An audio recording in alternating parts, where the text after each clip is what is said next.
Hello everyone, welcome back to AS NEET. तो आज के वीडियो में अपन डिस्कस करेंगे कि नीट 2024 का रिजल्ट आपको एक बार फिर से डाउनलोड करना पड़ेगा या फिर रिजल्ट फिर से रिलीज किया जाएगा। क्यों ये सब मैं बातें बोल रहा हूँ, वो इसका बेसिस है कि आज 22 जुलाई को सुप्रीम कोर्ट की हियरिंग थी नीट के रिगार्डिंग कि क्या कुछ हुआ है, रीनीट होगा नहीं होगा, इन सभी के रिगार्डिंग। तो उससे ये कुछ बातें सामने निकल के आई हैं जिसकी वजह से ये क्लियर लग रहा है कि रीनीट की पॉसिबिलिटी तो वो बाद में पता चलेगी, बट जो रिजल्ट है वो डिक्लेयर किया जाएगा। आपको फिर से डाउनलोड करना पड़ेगा और ना सिर्फ ये रिजल्ट डाउनलोड करना पड़ेगा जबकि कट ऑफ में भी इसका बहुत ज़्यादा फायदा होगा। यानी कि अगर ऐसा होता है तो बहुत ज़्यादा कट ऑफ लो रहेगी और इसी डिसीजन के बेसिस के ऊपर, इसी डिसीजन को रखने के लिए या फिर इसमें क्लियरिटी के लिए ये सुप्रीम कोर्ट का डिसीजन अब कल इसकी सुनवाई की जाएगी। वो मैं आपको बाद में बताऊंगा, आपको वीडियो में सारा सुनने को मिलेगा। अगर तो आपने ये हियरिंग सुनी है तो वेल एंड गुड, अगर नहीं सुनी है तो अगर आप इस चैनल पे बिलीव करते हो, इसको फॉलो करते हो, तो इसको अभी स्टार्टिंग से लेके एंड तक ध्यान से सुनते रहना। आपको मैं हर एक पॉइंट क्लियर कर दूंगा। उससे पहले एक लाइक और सब्सक्राइब इस बात के लिए कर देना क्योंकि हियरिंग सुबह 10:30 बजे से स्टार्ट हुई थी और अभी जब भी आप ये वीडियो देख रहे हो उतना टाइम छोड़ के उससे थोड़े से पहले टाइम तक ये ख़त्म हुई है। तो इतनी मेहनत हम आपके लिए करते हैं सिर्फ और सिर्फ इसलिए ताकि आपको अपडेट बता पाएँ जो कि क्या कुछ इसमें हुआ है। इसलिए एक सब्सक्राइब और लाइक जरूर कर देना कम से कम, ताकि हमारा कॉन्फिडेंस बूस्ट रहे, हमारी मेहनत सफल हो जाए। तो चलो स्टार्ट करते हैं, 1 बाय 1 पॉइंट करके मैं बात करूंगा। कट ऑफ पे बहुत ज़्यादा फर्क पड़ेगा, वो भी मैं आपसे डिस्कस करूंगा। पहले मैं ये बात बता देता हूं आपको, बहुत सारे पॉइंट्स मैंने नोट किए हुए हैं कि नीट 2024 की सुप्रीम कोर्ट की हियरिंग थी आज और इस हियरिंग में डिसीजन क्या निकला है। डिसीजन अभी तक नॉट मेड, यानी कि फाइनल डिसीजन अभी हुआ नहीं है। बहुत सारी बातें डिस्कस हुई हैं लेकिन इन बातों का कंक्लूजन निकलेगा कल, यानी कि नेक्स्ट हियरिंग 23 जुलाई को होगी, यानी कि कल इसमें फाइनल सुनवाई की जाएगी। अब इसमें क्या सुनवाई होगी वो मैं आपको बताता हूं, उसमें क्या ये चीजें होने वाली हैं। देखो यहां पर ये आती है एक प्रॉब्लम जो है फिजिक्स का क्वेश्चन। तो ये क्वेश्चन रेज किया था, 2 फीमेल एडवोकेट थी, उन्होंने बहुत अच्छा पॉइंट रेज किया। उन्होंने ये बताया कि नीट का एग्जाम पेपर कोड है Q2। ये क्वेश्चन आप चेक कर लेना, आपको स्क्रीन के ऊपर मैं दिखा दूंगा। ये क्वेश्चन देखोगे आपको समझ में आ जाएगा कि आपके पास जो भी पेपर का कोड है उसके अकॉर्डिंग आप इसको चेक कर लेना। तो मैं आप पर नोट कर रहा हूं, पेपर का कोड है Q2, सब्जेक्ट है फिजिक्स, सेक्शन A का क्वेश्चन है ये और इसमें है नंबर ऑफ क्वेश्चन है फर्स्ट। तो पेपर कोड Q2 का फर्स्ट ही नंबर का क्वेश्चन फिजिक्स का है, सेक्शन A का है। इसके अंदर 2 करेक्ट आंसर एनटीए ने माने हैं। तो ये करेक्ट आंसर जो एक आंसर है ये ऑप्शन नहीं है, मैं आपको 2 आंसर बता रहा हूं कि कौन कौन से आंसर उन्होंने सही बताए हैं। कौन कौन से इन द सेंस, ये ऑप्शन नहीं है, मैं बता रहा हूं कि पहला उन्होंने करेक्ट ऑप्शन माना है ओल्ड एनसीईआरटी के अकॉर्डिंग, क्योंकि ओल्ड एनसीईआरटी में भी वो स्टेटमेंट एकदम सही है, वो आप चेक कर लेना, इन डेप्थ में अपन नहीं जाएंगे। नंबर सेकंड जो ऑप्शन उन्होंने माना है वो करेक्ट माना है, वो है न्यू एनसीईआरटी के अकॉर्डिंग। तो यानी कि उसमें 2 ऐसे ऑप्शन थे जहां पर ओल्ड एनसीईआरटी के अकॉर्डिंग एक सही हो रहा था, दूसरा था न्यू एनसीईआरटी के अकॉर्डिंग। तो उन्होंने इन दोनों को कंसीडर कर लिया क्योंकि गलत कोई सा भी नहीं था। अब ये गलत कौन सा है कौन सा नहीं है इसकी बातें मैं बाद में करेंगे, क्योंकि मैं अब ये जो ऑप्शन है इनको आप ध्यान में रखना कि एक ऑप्शन उन्होंने सही माना है ओल्ड एनसीईआरटी के अकॉर्डिंग, दूसरा न्यू एनसीईआरटी के अकॉर्डिंग। अब इसमें कौन सा सही होगा वो आप अगर इस वीडियो को ध्यान से देखोगे तो आप खुद मुझे कमेंट करके बताना। तो बात करते हैं आगे। देखो अगर तो ओल्ड एनसीईआरटी को भी मानते हैं, कंसिडर मानते हैं, क्योंकि बहुत सारे पिटीशंस फाइल हुए थे जब रिजल्ट डिक्लेयर हुआ था उस टाइम पर, तो उन्होंने कहा था कि ये जो ऑप्शन है ये ओल्ड एनसीईआरटी के अकॉर्डिंग सही है।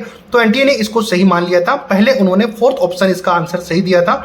तो देखो अगर तो ओल्ड एनसीईआरटी को सही मानते हैं तो 4,20,000 से ज्यादा स्टूडेंट्स को +5 मार्क्स मिले थे और ये +5 मार्क्स में से वो स्टूडेंट्स भी हैं जो कि टॉप 720 आउट ऑफ 720 स्कोर कर रहे हैं 61 आफ्टर ग्रेस मार्क्स। वो मैं आगे आपको दिखाऊंगा, वो आपको समझ में आ जाएगा। लेकिन अगर न्यू एनसीईआरटी को माना जाता है, जैसा कि एनटीए की ऑफिशियल वेबसाइट पे आप चेक करोगे तो उन्होंने बोला हुआ है और आज की हियरिंग में भी उन्होंने बोला कि वो जो सिलेबस को फॉलो करेंगे वो न्यू एनसीईआरटी के सिलेबस को फॉलो करेंगे।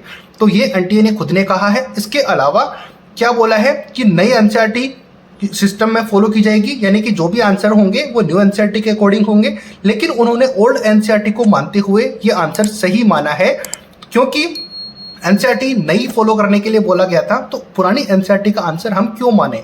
तो जो फीमेल जर्नलिस्ट थी, जो फीमेल लॉयर्स थी, उन्होंने बोला था कि जब आपने ये कह दिया है कि नई एनसीईआरटी फॉलो करनी है, तो पुरानी एनसीईआरटी तो मार्केट में बहुत से स्टूडेंट ऐसे हैं जिनको मिली भी नहीं।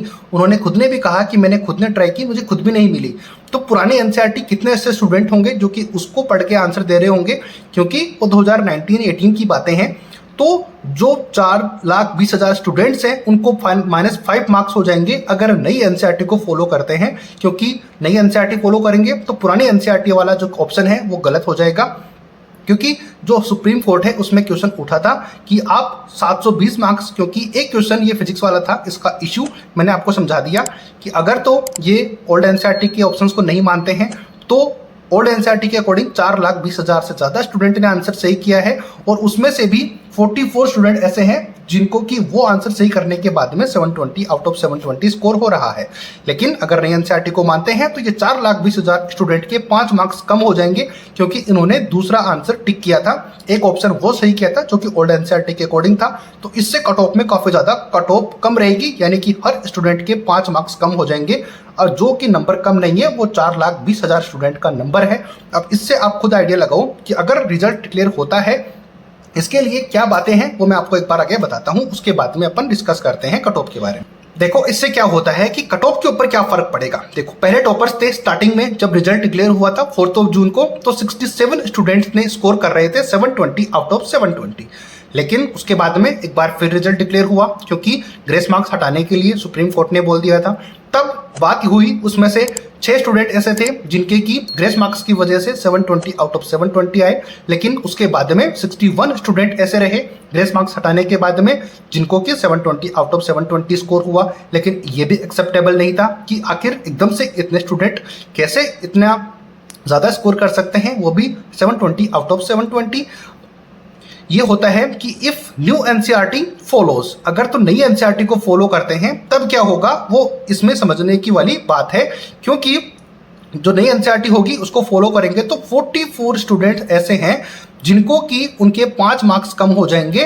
देन दे ओनली 17 स्टूडेंट ऐसे होंगे जो कि 720 आउट ऑफ 720 स्कोर करेंगे इस मेथड के अकॉर्डिंग। अब क्योंकि एनटीए ने अपने सिलेबस में डाला हुआ है कि नई एनसीईआरटी वाले ही, यानी कि नए सिलेबस को माना जाएगा, कंसिडर किया जाएगा, तो फिर नए को ही करना चाहिए। और इसके लिए सुप्रीम कोर्ट ने आईआईटी दिल्ली को बोला है, क्योंकि जो भी प्रोफेसर हैं जिस भी सब्जेक्ट के हैं, क्योंकि ये सब्जेक्ट फिजिक्स का है, फिजिक्स का है, तो फिजिक्स के टीचर्स उसको देखेंगे, उसके प्रोफेसर उसको चेक करेंगे कि कौन सा आंसर सही है, उसके बेसिस पर आंसर दिया जाएगा, जो कि सेकंड और फोर्थ जैसा कि माना जा रहा है। अब आंसर अब अलग अलग कोड के अकॉर्डिंग अलग अलग हो रहा है, तो फिर मैं आंसर के ऊपर ज़्यादा नहीं जाऊंगा। लेकिन इसका एक ही आंसर अगर माना जाएगा जो कि नई एनसीईआरटी वाला होगा।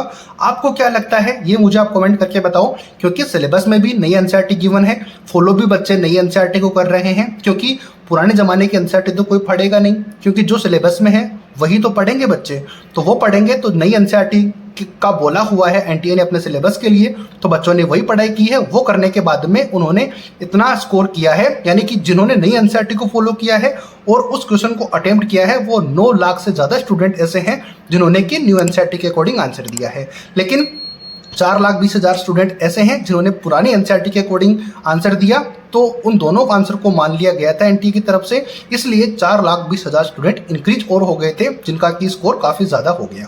तो अब फाइनल डिसीजन कब होगा, वो कल होगा। सुप्रीम कोर्ट ने बोला है कि आईआईटी दिल्ली के प्रोफेसर्स को कि आप हमें इसका सही आंसर बताओ, उसके बाद में वो डिसीजन लेंगे। बाकी बहुत सारी बातें रीनीट के रिगार्डिंग भी हुई, अलग अलग लॉयर्स ने अलग अलग अपने फाइनल वर्डिक्ट्स दिए, जिसमें काफ़ी ज़्यादा हुड्डा जी जो हैं काफ़ी अच्छे स्ट्रॉन्ग पॉइंट्स रख रहे थे रीनीट के रिगार्डिंग, वो बाद में डिस्कस करेंगे। लेकिन कट ऑफ पे अब आप खुद बताओ मुझे कि फ़र्क पड़ेगा या फिर नहीं पड़ेगा। डेफिनेटली जो 4,20,000 स्टूडेंट अगर उनको वो आंसर नहीं मानते हैं ओल्ड एनसीईआरटी वाला, तो फिर सोच के देखो आप कि 4,20,000 स्टूडेंट कम हो जाएंगे, क्योंकि उनको -5 मार्क्स मिलेंगे, और -5 मार्क्स मिलेंगे तो कितना ज़्यादा बेनिफिट कट ऑफ में होगा, और कट ऑफ एकदम से नीचे गिर जाएगी, जो कि काफ़ी ज़्यादा हाई चल रही है। तो स्टूडेंट्स जिनको के चांसेस हो रहे हैं, जिन्होंने आपने क्या आंसर टिक किया था, वो मुझे कमेंट करके बताओ, और ये 5 नंबर कम होने से कितना कट ऑफ में फ़र्क पड़ेगा आप खुद मुझे बताओ। बाकी तो मैं आपको अपडेट करता रहूँगा चैनल के ऊपर, सब्सक्राइब कर लेना, जो भी अपडेट्स आएंगी मैं आपके लिए अपडेट कर दूंगा। बट फिलहाल अभी आज में जो भी कंक्लूजन था मैंने आपको बता दिया। इससे आपको रिजल्ट दोबारा डाउनलोड करना पड़ेगा, क्योंकि 4,20,000 स्टूडेंट के -5 मार्क्स होंगे तो डेफिनेटली आपके लिए नया रिजल्ट डिक्लेयर होगा, उससे कट ऑफ भी काफ़ी ज़्यादा कम रहेगी। ये बहुत अच्छी बात है या फिर बुरी बात है, या आप मुझे कमेंट करके बताओ। मैंने अपना पॉइंट रख दिया, अब आपको अपना पॉइंट मुझे बताना है कमेंट करके, आपको क्या लगता है और क्या नहीं। तो आई होप कि आपको समझ में आ गया होगा वीडियो। मेरी मेहनत के लिए लाइक और सब्सक्राइब जरूर करना, ज़्यादा से ज़्यादा बच्चों के पास शेयर करना। बाकी मैं आने वाले टाइम पर आपको और अपडेट करता रहूँगा। मिलते हैं नए अपडेट नई वीडियो के साथ। जय हिंद, जय भारत।